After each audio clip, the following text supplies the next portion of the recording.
RTI Live News. Ask for right.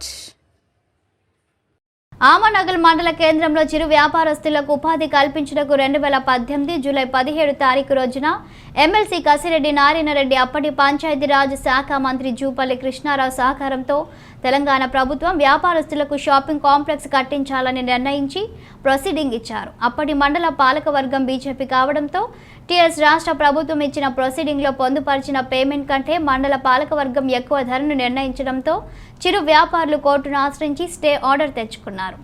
మళ్ళీ ఇన్ని సంవత్సరాల తర్వాత ఎమ్మెల్యే జైపాల్ యాదవ్ చొరవ తీసుకొని అతి త్వరలో షాపింగ్ కాంప్లెక్స్ కట్టించి ఇస్తారని చిరు వ్యాపారస్తుల సంఘం అధ్యక్షుడు గాజుల శ్రీను అన్నాడు. ఈ కార్యక్రమంలో ఏఎంసీ వైస్ చైర్మన్ తోటగిరి యాదవ్, రైతు సమన్వయ సమితి అధ్యక్షుడు నిట్టా నారాయణ, చిరు వ్యాపారస్తుల సంఘం ఉపాధ్యక్షులు రూపం వెంకటరెడ్డి, ప్రధాన కార్యదర్శి దాస్యం నరేందర్, అధికారులు MRO Pandunayak, municipal commissioner Shyam Sundar, చిరు వ్యాపారస్తులు మరియు టీఆర్ఎస్ కార్యకర్తలు, నాయకులు పాల్గొన్నారు. సమస్యల గురించి మన గౌరవనీయులు ఎమ్మెల్యే గారు స్పెషల్గా మన గురించి టైం ఇచ్చి పెట్టడం జరిగింది. దానికి ముఖ్యంగా అందరూ నాయకులు, ప్రజాప్రతినిధులు, ఆఫీసర్లు అందరూ వచ్చారు. మరి అన్నగారు మరి గతంలో ప్రొసీడింగ్ ప్రకారంగా అయితే 2,42,000 రూపాయలు షాప్ కన్స్ట్రక్షన్ రేట్ ఉన్నది. మేము అదే ప్రకారంగా ఆ రకంగా ఉన్నది. మరి దానికి అనుగుణంగా అప్పుడున్న పాలకవర్గం 4,50,000 పెట్టి ఎంపీడీఓ గారు వాళ్ళ సలహా మేరకు షెడ్యూల్ విడుదల చేసి పబ్లిక్ టెండర్ చేసింది. అయితే మన బీద వాళ్ళను దృష్టిలో పెట్టుకొని ఇలా తెలంగాణ ప్రభుత్వంలో కేసీఆర్ ముఖ్యమంత్రి గారు చిరువ్యాపారం దృష్టి పెట్టుకొని ఆనాడు ఇంజనీరింగ్లు, డిప్టీలు, ఏఈలు, సిఈలు అందరూ కలిసి కూడా ఈ షాప్ కాస్ట్ 2,42,500 అని చెప్పి ఉద్దేశించుకొని ప్రొసీడింగ్లో 3,10,00,000 105 షాపులకు ప్రొసీడింగ్ రిలీజ్ చేయడం జరిగింది. మరి దానికి విరుద్ధంగా 4,50,000 పెడితే పబ్లిక్ టెండర్ పెడితే పెద్ద పెద్ద సాహుకారులు మొత్తం పెద్ద పెద్ద షాపులలో వచ్చి టెండర్లు వేశారు. మరి ఇలా బతుకు తెరువు చేసుకుంటూ పొట్టున చేత పట్టుకొని ఇలా పిల్లలకు వాళ్ళు జీవనోపాధి పెంచుకొని ఆ రోడ్డు మీద బతుకులకు లేకుంటే ఎట్లా అని చెప్పి నా ఉద్దేశంతో మేము కోర్టుకు వెళ్ళడం జరిగింది. మేము కోర్టుకి ఎందుకు వెళ్ళామంటే మేము ముఖ్యంగా వెళ్ళలేదు. మా చిరు వ్యాపారులకు అన్యాయం జరుగుతుంది. 2,42,000 రూపాయలు ఉన్న షాపును 4,50,000 పెట్టి ఈ యొక్క మండల పరిషత్ పాలకవర్గం అనే ఉద్దేశంతో మేము కోర్టుకు వెళ్ళాం. కానీ ఏదో షాపింగ్ కాంప్లెక్స్ కావాలని కావద్దని కానీ మేము వెళ్ళలేదు కోర్టుకు. మా చిరు వ్యాపారులకు న్యాయం జరగాలని చెప్పి మేము కోర్టును ఆశ్రయిస్తే ఆ కోర్టు కూడా ప్రభుత్వం ఇచ్చినటువంటి ఎస్టిమేట్ ప్రకారంగానే పేద వాళ్ళకి ఇవ్వాలని చెప్పి ఆమె తీర్పు ఇచ్చడం జరిగింది. ఎంపీడీఓ గారు వేరప్పుడు అడిగింది, ఏమండి ఇలా తెలంగాణ ప్రభుత్వం మున్సిపల్ చీఫ్ సెక్రటరీ గారు ప్రకటించింది 2,42,000 షాపు, మీరు ఏ రకంగా 4,50,000 టెండర్ పెట్టి ఇలా ఓపెన్ టెండర్ పెడతారు చెప్పండి అని చెప్పి మీరు ఎంబడిట్లు ఎవరైతే 80 మంది 80 లక్షల రూపాయలు తక్షణమే రేపు పొద్దున్న ఏమంటే నువ్వు సస్పెండ్ అయ్యడం కూడా ఎప్పుడో చెప్పడం జరిగింది. తెల్లారి వచ్చాడు, అందరికి పిలిపించిన వ్యాపారస్తులు ఎవరి చెట్టులు వాళ్ళకు ఎవరి చెట్టులు వాళ్ళకి చేసుకుంటారు. ఇలా వాళ్ళే ఇలా మళ్ళీ కూడా అదే రేట్ పెట్టాలంటే అన్నగారు ఇలా బీద వాళ్ళు చాలా మంది ఉన్నారు. రోడ్డు కాంప్లెక్స్ గతంలో 2018లో జూలై 2018లో మన కసిరెడ్డి నారాయణరెడ్డి గారి యొక్క కృషి వలన మరి అప్పుడున్నటువంటి పంచాయతీరాజ్ శాఖ మంత్రి జూపల్లి కృష్ణారావు గారి కృషి వలన ఇక చిరు వ్యాపారులకు వాళ్ళ దృష్టి వాళ్ళు తీసుకొని ఆ పంచాయతీరాజ్ శాఖ మంత్రి జూపల్లి కృష్ణారావు ద్వారా మన కసిరెడ్డి నారాయణరెడ్డి గారు ఆయన కృషి తీసుకొని మరి 2018 జూలైలో ప్రొసీడింగ్ విడుదల చేయడం జరిగింది. మరి అదే క్రమంలో 2018 జూలై, ఆగస్టు, సెప్టెంబర్లో అక్కడ ఉన్నటువంటి పాలకవర్గం మండల పరిషత్లో బీజేపీ వాళ్ళు, మరి మండల పరిషత్ అధ్యక్షుడు జడ్పీటీసీ గారు 2,42,500 రూపాయలు అటువంటి దాని 4,50,000 రూపాయలు వాళ్ళు ఎంపీడీఓ గారితో కృషి చేసి మరి వారు పబ్లిక్ టెండర్ పెట్టడం జరిగింది. మరి చిరు వ్యాపారులకు అన్యాయం జరుగుతుంది కాబట్టి దాని దృష్టిలో మేము మరి 2,40,000 తెలంగాణ ప్రభుత్వం కేసీఆర్ గారు చిరు వ్యాపారులు బీద కార్మికులకు బీద చిరు వ్యాపారుల గురించి అతను ఒక స్వెటర్కు 2,40,000 రూపాయలు కాస్ట్ పెడితే మరి ఆనాడు పాలకవర్గం మండల పరిషత్ అధ్యక్షుడు బీజేపీ వాళ్ళు మరి 4,50,000 పెట్టడం జరిగింది. పబ్లిక్ టెండర్ వేస్తే 80 మంది టెండర్లో పాల్గొనడం జరిగింది. మేము ప్రభుత్వం ఇచ్చినటువంటి ప్రొసీడింగ్ ద్వారా కోర్టుకు వెళ్ళడం జరిగింది. ఇలా చిరు వ్యాపారులకు అన్యాయం జరుగుతుంది. ఇలా కేసీఆర్ ప్రభుత్వం వారు చిరు వ్యాపారం దృష్టి పెట్టుకొని 2,40,000 పెడితే ఇలా ఆ ఒక్క పాలకవర్గం 4,50,000 చేయడంలో మేము ఆ ప్రొసీడింగ్ ద్వారా కోర్టుకు పోవడం జరిగింది. ఇలా కోర్టు వారు కూడా స్టే ఇస్తే అప్పుడు ఎంపీడీఓ గారు ఇచ్చిన పైసలందరూ వాపసు ఇచ్చిండు. కాబట్టి ఇప్పుడు కూడా మేము దయచేసి ఏమంటున్నామంటే మా కసిరెడ్డి నారాయణ గారు కృషి వల్ల చేసినటువంటి ప్రొసీడింగుని మా ఎమ్మెల్యే గారిని కోరుతున్నాము. అదేవిధంగా ఇలా ప్రభుత్వం అంటే కేసీఆర్ ప్రభుత్వమే. ఇలా మరి ఆనాడు మాకు కమిటీ చిరు వ్యాపార సంఘం అధ్యక్షుడిగా నన్ను ఎన్నుకున్నారు. మరి రూపా వెంకటరెడ్డి ఉపాధ్యక్షులు, ఇలా నరేంద్ర ప్రధాన కార్యదర్శిగా మేమందరం కలిసి చిరు వ్యాపారుల గురించి మేము ఎంతో కృషి చేసినాం. దానికి ఎమ్మెల్యే గారు కూడా స్పందించి ఈరోజు మీటింగులో మరి 9 ఫీట్లు 20 ఫీట్లు పెట్టడం కాదు, 9 x 15 ఫీట్లు పెట్టి చిరు వ్యాపారులకు 2,50,000 కాడికి మాకు టెండర్ లేకుండా నామినేషన్గా ఇచ్చినట్టయితే మా చిరు వ్యాపారులకు బాగుపడతారు. మరి ప్రభుత్వం కోరుతున్న ఒకటే, ఇక తెలంగాణ ముఖ్యమంత్రి కేసీఆర్ గారు మీ యొక్క పాదాభివందనం చేస్తున్నాము. మా చిరు వ్యాపారులు ఇలా రోడ్లో వెడల్పు కారకంలో రోడ్డు మీద పడి దుమ్ము ధూళి తింటున్నారు. ఇలా మీరు ఎంతోమంది బీద ప్రజలను ఆదుకున్నారు. మరి ఈనాడు మా యొక్క చిరు వ్యాపారులను ఆదుకొని ఒక 6 కోట్ల ప్రాజెక్ట్ ఇది దయచేసి మీరు ఈ 6 కోట్ల ప్రాజెక్టుని దీన్ని మా చిరు వ్యాపారులకు ఇప్పిస్తారని కోరుతున్నాము. మీరు నిర్ణయించిన కిరాయి కూడా మేము ఇస్తాము ప్రభుత్వానికి. ఈ విధంగా జయపాల్ యాదవ్ గారు మా ఎమ్మెల్యే గారు మా గురించి చాలా కృషి చేస్తున్నారు. కాబట్టి మీరు దయచేసి వెంటనే ప్రభుత్వం నుంచి ఆ చిరు వ్యాపారులకు నిధులు సమకూర్చాలని కోరుతున్నాం. చేసిన జయపాల్ గారికి, అలాగే జడ్పీసీ పద్దనాయ గారికి, అలాగే నారాయణ గారికి, అలాగే పేరు అందరూ ధన్యవాదాలు. ఇంత ఆలస్యం ఎందుకు అవుతుంది, అసలు మీరు ఏం చేస్తారని ప్రశ్నించడం జరిగిందన్న రోజు. అలాగే ఈరోజు కూడా మేము గుడ్విల్ ఫండ్ తోటి మేమంతా కమిటీలు వేసుకొని ఆ కమిటీల ద్వారానే డబ్బులని జమ చేసుకొని సివిల్కి ఎంత అవుతుంది, సిమెంట్కి ఎంత అవుతుంది, ఇసుకకి ఎంత అవుతుంది అవంతా ప్లాన్ చేసుకొని ఫస్ట్ 1,00,000 రూపాయలు ప్లాన్ చేసుకొని 1,00,000 అయిపోయిన తర్వాత ఇంకొక 1,00,000 వేసుకొని అట్లా ప్లాన్ చేసుకుంటూ ముందుకు వెళ్తామని, దీనికి మీరు 100% సహకరించి ఈ చిరు వ్యాపారాన్ని ఆదుకోవాలని మీరు మరొకసారి శిరస్సు వచ్చి ధన్యవాదాలు చెప్తున్నాను.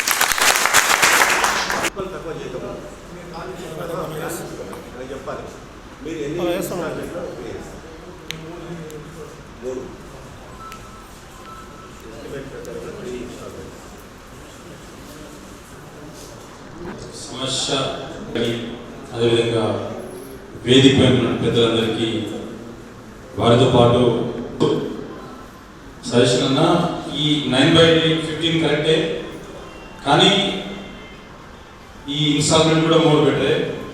ఈ కమిటీలో మండల పరిషత్ ఎంపీడీఓ గారు కానీ, ఎంఆర్ఓ గారు కానీ, స్థానిక పోలీస్ శాఖ వారు కానీ వాళ్ళని నామినేట్, అలాగే అదేవిధంగా ఈ పంచాయతీరాజ్ డిపార్ట్మెంట్ ఏఈ కావచ్చు, డిఈ గారు కావచ్చు, వాళ్ళని ఇన్వాల్వ్ చేయండి. అదేవిధంగా ఈ షాపులు హైదరాబాద్ రూటు, షాద్నగర్ రూటు గతంలో పోయిన వాళ్ళు ఉన్నారు, షాప్స్ పోయి ఇబ్బంది పడుతున్న వాళ్ళు ఉన్నారు. ప్రజెంట్లీ ఈ మాడుగుల రోడ్డు వన్ సైడ్ పోయి ఇబ్బంది పడే వాళ్ళు ఉన్నారు. వారితో పాటు ఈ లెఫ్ట్ సైడ్ పోతుంది కానీ రైట్ సైడ్లో కూడా, రైట్ సైడ్లో ఆ తొక్కుడు బండ్లలో అమ్ముకునే వాళ్ళు, పూసలకి కప్పులసులు కావచ్చు, చెప్పులు కుట్టుకునే వాళ్ళు కావచ్చు, వాళ్ళని కూడా దీంట్లో భాగస్వామ్యం చేస్తే వాళ్ళకి మనం న్యాయం చేసిన వాళ్ళం అవుతాం. అదేవిధంగా ఇది ప్రోగ్రామ్ చేయకుండా వీలైతే తొందరలోనే మీ ఆధారంలో చేయాలని ఆశిస్తున్నాము. అది మీరు చేస్తారని చెప్పేసి నమ్మకం ప్రజలకి, చిరు వ్యాపారస్తులకు ఉంది. ఎందుకంటే ఇప్పుడిప్పుడే ఆమెకి మంచి రోజులు వస్తున్నాయి. ఎందుకంటే ఇంతకుముందు ఒక హాస్పిటల్ లేక చాలా ఇబ్బంది పడాయి. కానీ మీ ఆధారంలోనే ఆ ప్రాథమిక హెల్త్ సెంటర్ని కమ్యూనిటీ హెల్త్ సెంటర్గా మార్చి నిన్న కూడా స్టేట్ కమిషనర్ మీరు పంపించడం జరిగింది, మేము కలవడం జరిగింది. వారం 10 రోజులలో మీరు ఇంతకుముందు ఏం కావాలని చెప్పి అమన్గల్ హాస్పిటల్ పోస్ట్ మార్టం కావచ్చు, ఈ కొట్లాడినప్పుడు మన మా ప్రజాప్రతినిధులకు, అధికార యంత్రాంగానికి, మా కుటుంబ సభ్యులైనటువంటి మా వ్యాపారస్తులకు, మా ఆత్మీయులకు, మా పెద్దలందరికీ, అన్నదమ్ములకు, మా అక్క చెల్లెలకు, మీడియా మిత్రులకు, మీకందరికీ కూడా మనస్ఫూర్తి ఆహ్వానం. మరణ సమస్య మన కేవలం చిన్న చిన్న వ్యాపారం మీద ఆధారపడి జీవనాన్ని కొనసాగిస్తాము. ఏదో మన ముఖాతలు, మన పూర్వీకులు, మన తల్లులు, మన తాతలు, భూస్వాములు గారు, జమీందారులు గారు, కోటీశ్వరులు గారు కేవలం కుటుంబాలు పోషించుకోవడానికి మొత్తం కూడా శ్రమ నారవలసి, ఆ విధంగా చెమటొచ్చి రాత్రి పౌరులు కూడా ఏదో ఒక వ్యాపారం చేసుకోవాలి, చిన్న పెట్టుబడి ఏర్పాటు లేదు, కుటుంబాన్ని పోషించుకోవాలి, ఇంత లాభం ఆర్జించాలి, పిల్లలను చదివించుకోవాలి, నా కుటుంబం కూడా మరి గౌరవంగా జీవించాలి, సమాజంలో గుర్తింపు పొందాలనే విషయంలో మీ అందరూ కూడా అమలులో ఈ వ్యాపారం చేసుకుంటూ జీవించడం జరుగుతుంది. మీకు అందరూ కూడా నేను మరొకసారి అభినందన తెలియజేస్తాను. తెలంగాణ రాష్ట్రం సిద్ధించిన తర్వాత గౌరవ ముఖ్యమంత్రి గారు కేసీఆర్ గారు మొదటిసారి, రెండవసారి ముఖ్యమంత్రి పదవి చేపట్టిన తర్వాత 75 సంవత్సరాల స్వాతంత్ర చరిత్రలో ఈ సమాజానికి కానీ, ఈ కులాలకు కానీ, మతాలకు కానీ, చేతి వృత్తులకు కానీ, కుల వృత్తులకు కానీ, లేకపోతే వ్యవసాయానికి కానీ, వ్యాపారస్తులకు కానీ, లేకపోతే పరిశ్రమలకు కానీ, ఇన్ని రకాల ఉద్యోగస్తులకు కానీ, తర్వాత ఇన్ని రకాల మరి ఈరోజు లభించే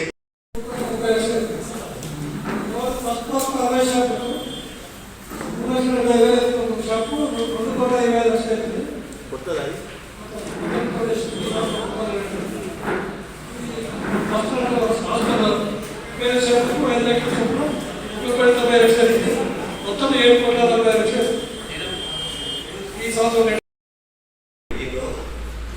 2,45,000 ఎస్టిమేట్ ఉంది.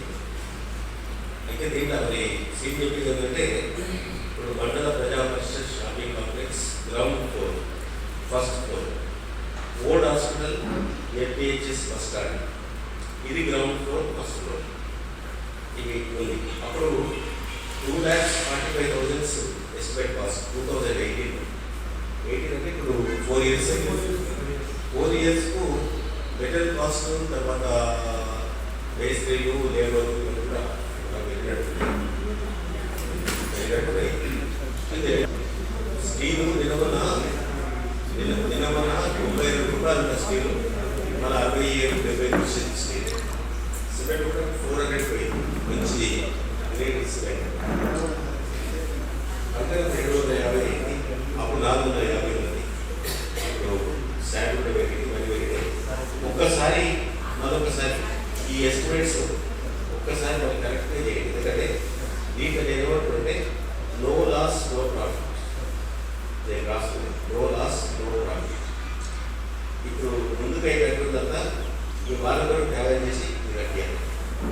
దీంట్లో ఏం మనం అంటే దానికి మనకు ఇక చెప్పు 2% కానీ 3% కానీ 4% కానీ కూడా ఇదంతా కూడా మనకు గవర్నమెంట్ కాదు కాబట్టి మనం స్వచ్ఛంగా కట్టిస్తున్నాం కాబట్టి దీనికి ఎక్కడ కూడా కట్టింగ్స్ లేకుండా, తర్వాత ఎవరికి కూడా ఏం దాంట్లో లాభం లేకుండా, లాస్ కాకుండా లాభం లేకుండా దీన్ని కట్టాలి. దీని ఎస్టిమేట్ వచ్చేసి ఇప్పుడు మీరు గ్రౌండ్ ఫ్లోర్ 9/10 అదే 9/18 20 9/20 ఫీట్స్ 5 లక్షల రూపాయలు వచ్చారు గ్రౌండ్ ఫ్లోర్. ఇది మండల ప్రజా పరిషత్. తర్వాత ఫస్ట్ ఫ్లోర్కు 3,75,000 వచ్చింది. ఆల్రెడీ మనకి మొత్తం కూడా ఫుటేజెస్ ఫిగర్స్ ఉన్నాయి కాబట్టి ఫుటేజెస్ ఉంటాయి కాబట్టి బేస్మెంట్ ఉంటుంది కాబట్టి పైపోతే ఇది 5 లక్షల వరకు 3,75,000 వచ్చింది. తర్వాత ఓల్డ్ హాస్పిటల్ కూడా మీరు మొత్తం కూడా గ్రౌండ్ ఫ్లోరే, దీనికి ఫస్ట్ ఫ్లోర్ ఎందుకు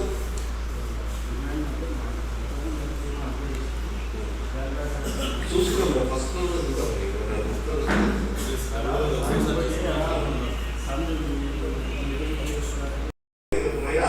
ఎంతో ఊసే కిలోమీటర్ ప్రారంభమై తర్వాత ఇదే విధంగా కల్పడపల్లి ఉంది.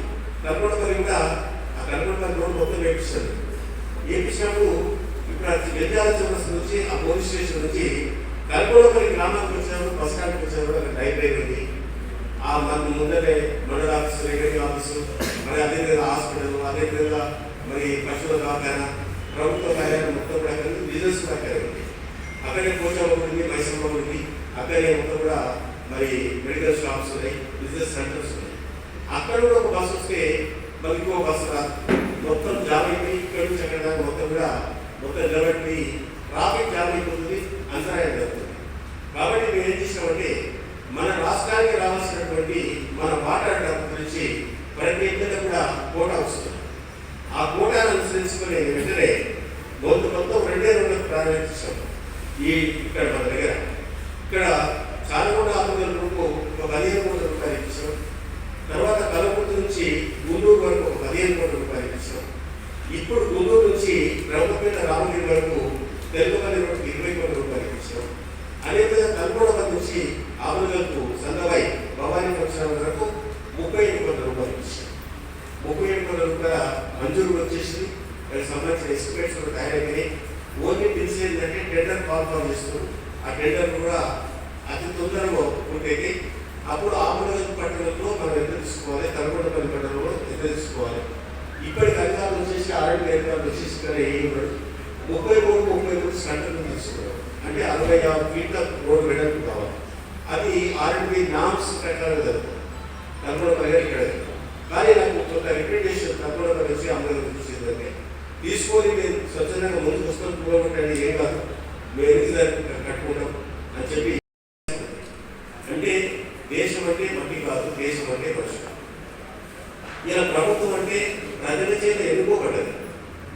ప్రజల ఓట్లతోటి, ప్రజల దీవెనలతోటి, ప్రజల ఆశీర్వాదంతో ఆ విధంగా ఓట్లు ఇస్తే మేము ఎమ్మెల్యేలమైన తర్వాత ఎమ్మెల్యేలంటే ముఖ్యమంత్రి ఎన్నుకోవడం జరుగుతుంది. ఈ ముఖ్యమంత్రి అంటే రాజు కాదు, ఎవడు మనం మాట్లాడాడు రాజు అని. రాజు కాదు, ముఖ్యమంత్రి అంటే సేవకుడు, ఎమ్మెల్యే అంటే సేవకుడు. సేవ చేయడమే.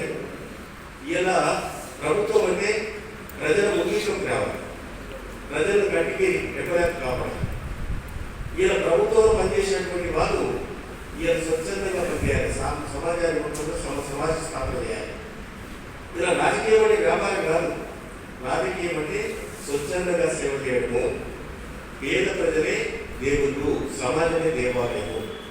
ఆ పేద ప్రజలకు ఎంతో అంతో ప్రభుత్వ పరంగా మనము సొంతంగా మరి వారికి సాయం చేసి అందరినీ కూడా అన్ని రంగాల్లో ముందుకు తీసుకోవడానికి ప్రయత్నం చేసినప్పుడే నిజమైన ప్రజాస్వామ్యం, నిజమైన నాయకుడు అనే విషయాన్ని ఈ సందర్భంగా తెలియజేస్తాము. ఈరోజు మన టీఆర్ఎస్ ప్రభుత్వంలో ముఖ్యమంత్రి గారి నాయకత్వంలో ఎవరు కూడా అన్యాయం జరగకుండా తప్పకుండా అందరినీ ఆదుకోవడానికి మేము ప్రయత్నం మామూలుగా ఉన్నటువంటి వీళ్ళందరూ కూడా ఆత్మహత్య జరుగుతున్న విషయం కూడా ఈ సందర్భంలో అయితే మనిషి జీవించడానికి 2 పూటల రంగం కావాలి. మరి 2 పూటల రంగం కావాలంటే మనిషి ఏదో రంగంలో రాణించాలి, ఆ రంగాన్ని ఎన్నుకోవాలి, ఆ రంగంలో పనిచేసుకోవాలి. దాని ద్వారా లాభం పొందాలి. లాభం పొంది మీరందరూ కూడా కుటుంబాలను పోషించుకోవాలి. అయితే ఈరోజు నిజంగా ఆంధ్రలో చూసుకుంటూ 300-350 మంది చిన్న చిన్న వ్యాపారాలు చేసుకుంటూ కొట్ట మూసుకోవడం. మరి ఈరోజు మనకు నేషనల్ హైవే వచ్చిన తర్వాత అప్పుడు మనకు ఇక్కడ బాయ్స్ హై స్కూల్ కానీ లేకపోతే ఇక్కడ ఎంపీడీఓ ఆఫీస్ ఈ రోడ్ టూవర్స్ కలుపుకుంది. ఇక్కడ నుంచి మార్కెట్ వరకు అక్కడ నుంచి మన చెరువు అలుగు వరకు కూడా మనకి మొత్తం డబ్బాలు మొత్తం అప్పుడు వ్యాపారం మొత్తం తొలగించడం. దానివల్ల చాలా మందికి విలువ నీడనే కూడా పోయింది, వ్యాపారం కూడా సక్రమంగా జరుగుతుంది. ఈ నేషనల్ హైవే జాతీయ రహదారి హైదరాబాద్ శ్రీశైలం వచ్చిన వల్ల దాన్ని మన వివరం కూడా కాలం లేదు. ఎందుకంటే పార్లమెంట్లో చట్టం ఉంది. చట్ట ప్రకారం మనం ఖాళీ చేయకపోతే కూడా చట్ట ప్రకారం చర్యలు తీసుకుని అవి ఖాళీ చేయించి ప్రజల సౌకర్యార్థం రవాణా సౌకర్యం మంచిగా కల్పించాలి. కాబట్టి ఆ విధంగా హైవేను అభివృద్ధి చేసి వ్యాపారస్తులు చేసుకున్నటువంటి వ్యాపారం మొత్తం కూడా తొలగించడం జరిగింది. అది నిజంగా మీకు కొంత బాధ కలిగించిన విషయాన్ని సందర్భంగా తెలుసుకోవాలి.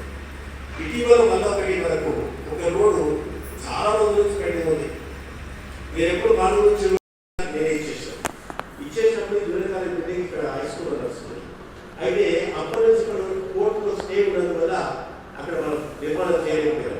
ఈ మధ్యకాలంలో కోర్టులో మొత్తం అడ్వకేట్స్ పెట్టి ఆ స్టే కూడా ఎత్తించి జడ్జితో మాట్లాడించి 9 ఎకరాల 17 గుంటలు ప్రభుత్వ పరంగా అసెంబ్లీలో మాట్లాడి అధికారులు పంపించి విభాగంలో అదేవిధంగా కమిషనర్లు మన పోలీసుకి అందరూ పంపించేసి ఆ భూమి మొత్తం కూడా హ్యాండ్ ఓవర్ చేసుకొని దాని చుట్టుముట్టు అప్పటికప్పుడు 3-4 లక్షల రూపాయలు ఇచ్చి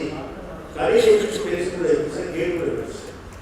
ఇప్పుడు 2 కోట్ల రూపాయల బిల్డింగ్స్ వరకు ప్రథమంగా మంజూరు చేసాం. ఇంకా సరిపోతే ఇంకా 3 కోట్ల రూపాయలు ఇచ్చి 5 కోట్ల రూపాయలతో జూనియర్ కాలేజ్ బిల్డింగ్స్ కూడా అది కూడా రేపు ఎల్లుండి సోమవారం మీ పోలీస్ స్టేషన్ రోజు మీ foundation junior college building foundation ఒకటే రోజు చేస్తామని కూడా అంతేకాకుండా ఇలా మీకు తెలవాలి. ఇప్పుడు హైదరాబాద్ నుంచి శ్రీశైలం మనం 250 కోట్ల రూపాయలు ఇలా నేషనల్ హైవేకు గతంలో మంజూరు చేసాం. నేను చంద్రబాబు నాయుడు ముఖ్యమంత్రి ఉన్నప్పుడు శ్రీశైలం గురించి నేను చెప్పాను. జ్యోతిర్లింగాల్లో పెద్ద జ్యోతిర్లింగం శ్రీశైలం, కృష్ణానది గుండం ఉంది. ఇది మొత్తం 12 జ్యోతిర్లింగాలు ఉన్నాయి. 12 జ్యోతిర్లింగాల్లో శ్రీశైలము చాలా మహత్యమైనటువంటి జ్యోతిర్లింగం. కాబట్టి దేశ విదేశాల నుంచి మా ప్రాంతం నుంచి అనేక మంది భక్తులు వెళ్తా ఉంటారు. కాబట్టి మాకు నేషనల్ హైవే కావాలని చెప్పి అసెంబ్లీలో తీర్మానం చేసి ఆ తీర్మానాన్ని నేరే స్వయంగా ఢిల్లీ తీసుకొని ఉన్నటువంటి ప్రధానమంత్రి అటల్ బిహారీ వాజ్పేయి ద్వారా దాన్ని అమలు చేయించడం జరిగిన విషయాన్ని ఈ సందర్భంగా చేస్తాము. రోడ్డు రాలేదు.